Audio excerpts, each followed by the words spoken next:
Good evening. We are interrupting your regular programming tonight for a breaking news update on the deadly explosion at the U.S. Steel Clairton Coke plant. I'm Mike Clark. And I'm Kristen Powers. We've just learned new information on the rescue and response mission. Let's listen in to a news conference with emergency management officials in Allegheny County. Take a listen. They did successfully find one worker and rescued that worker earlier today. I believe that might have happened right at about the time of our last briefing. Unfortunately, as the rescue and the search continued here this evening, I'm here to report that we do have now a second deceased worker. Our search crews, both locally, U.S. Steel, as well as our urban search and rescue arm of this side of the state, and assistance from PEMA, they worked hand in hand together at the scene to work very methodically through that scene, based on information shared as to where they thought the best location would be of the worker, and they were able to successfully find him, unfortunately deceased. That worker has been extricated and is now in the hands of the medical examiner's office. I do not have any further information regarding that worker, but that does officially bring our recovery side of the incident to a close. Again, as the U.S. Steel folks have mentioned previously, plant operations are stable. So I'll just do a quick recap for you on the numbers. I believe it was 10:51 was the initial 911 call this morning. There were approximately 14 fire departments from the outside that were engaged with U.S. Steel Fire Department, as well as about 20 plus emergency medical service agencies as well. They have been working together for many, many hours now at this point. That evolved into 10 folks that were transported and treated, 5 of which, last update, are critical but stable. 5 were treated and released. And then lastly, and most importantly, 2 deceased workers from this incident. It does bring our incident from an emergency standpoint to a close. Certainly doesn't close the incident as a whole. There's lots to be investigated, validate everything that occurred here.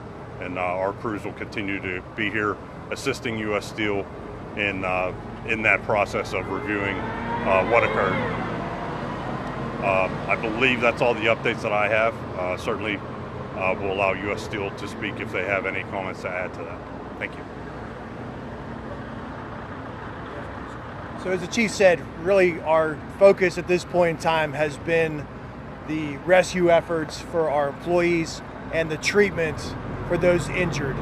So everything that we've been doing right now, and so proud and thankful for our emergency services and all the communities that have come together to help in that effort and getting our employees the treatment quick and expedite them to the local hospitals and all the rescue efforts. That's been all of our efforts at this point. As the chief indicated, now we'll start the investigation. So we really have no further updates as far as what caused the event, because all of our efforts have been right now on rescue. That's all. Thank you. We might be able to take a question or two, but there's not going to be much more we can add. So, what would be the first step in the investigation now that recovery is over? Yeah, so we'll be assembling a team, and then we will be starting to do interviews with employees that were directly involved with the incidents.